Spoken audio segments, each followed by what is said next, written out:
Selamat datang di channel Family Santoso.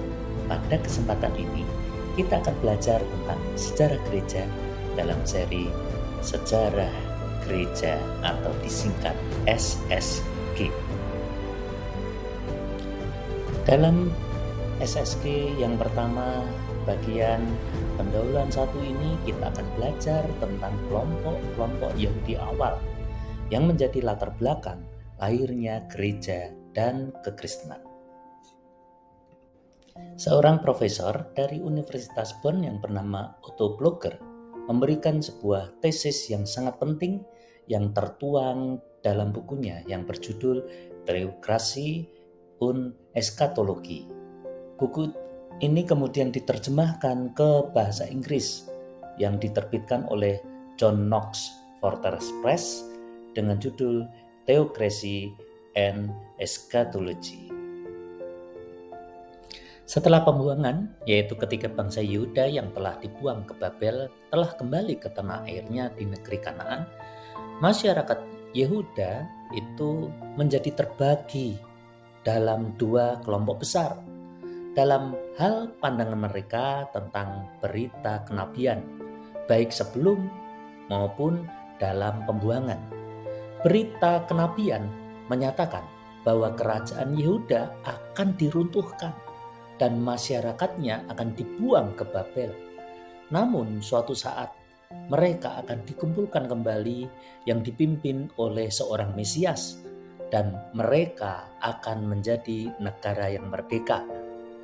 Raja dari negara merdeka ini bukan lagi seorang manusia, melainkan Allah sendiri yang menjadi raja atas mereka.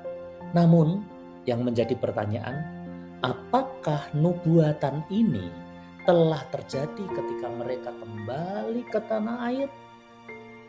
Dalam hal inilah mereka terpecah menjadi 2 kelompok pandangan. Kelompok yang pertama adalah kelompok teokrasi. Kelompok ini menyatakan bahwa mereka telah kembali ke tanah air, mereka telah merdeka, Mesias sudah datang, yakni Raja Kores yang telah mengizinkan mereka kembali ke tanah air dan membangun kembali bait suci. Mereka tidak memilih atau mengangkat kembali seorang raja dari dinasti Daud karena mereka berpandangan bahwa raja mereka itu adalah Allah sendiri. Oleh karena sebagai perantara hubungan antara umat dan Allah adalah para imam yang dikepalai oleh imam besar, maka imam besar mendapatkan kedudukan yang tertinggi di dalam stratifikasi sosial masyarakat Yahudi saat itu.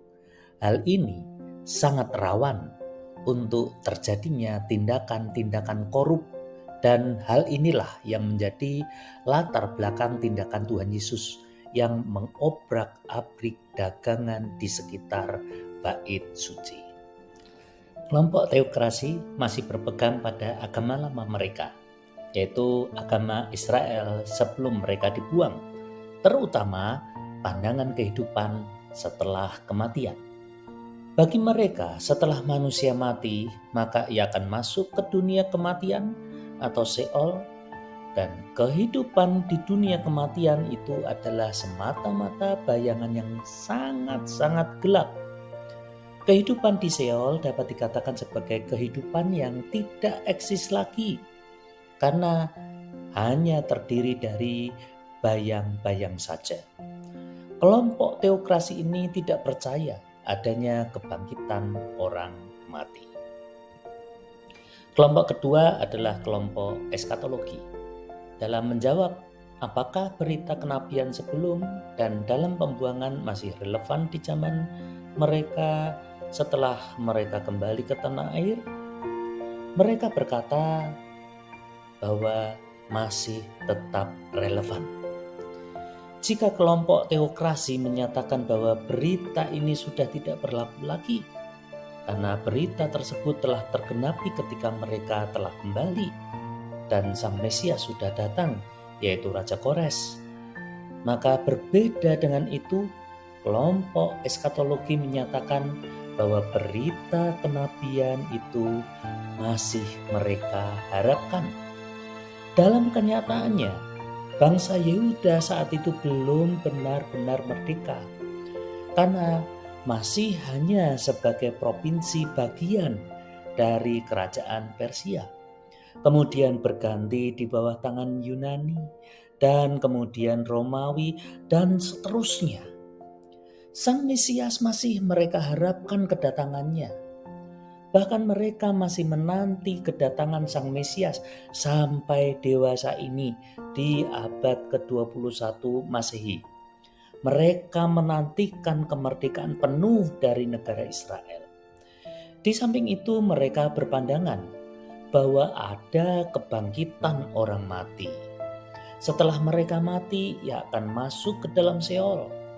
Namun di akhir zaman, ketika Sang Mesias datang, seluruh manusia yang telah mati itu akan dibangkitkan dan dibagi menjadi dua kelompok. Orang-orang yang semasa hidupnya berbuat jahat di mata Tuhan akan mendapatkan kehidupan yang penuh siksaan dan kengerian. Namun sebaliknya, orang-orang yang semasa hidupnya tetap setia kepada Tuhan akan mendapatkan kehidupan kekal yang penuh dengan kebahagiaan. Pemirsa sekalian, blogger mengatakan bahwa terdapat dua kelompok besar dalam kehidupan masyarakat Yahudi setelah mereka kembali dari pembuangan. Kelompok yang pertama adalah teokrasi dan kelompok yang kedua adalah kelompok eskatologi. Dua kelompok penting ini yang menjadi latar belakang munculnya faksi-faksi di masa Perjanjian Baru, terutama kaum Saduki dan Farisi. Untuk faksi-faksi di masa Perjanjian Baru ini, kita akan masuk ke bagian selanjutnya, yaitu pendahuluan yang kedua. Terima kasih, Tuhan Yesus memberkati.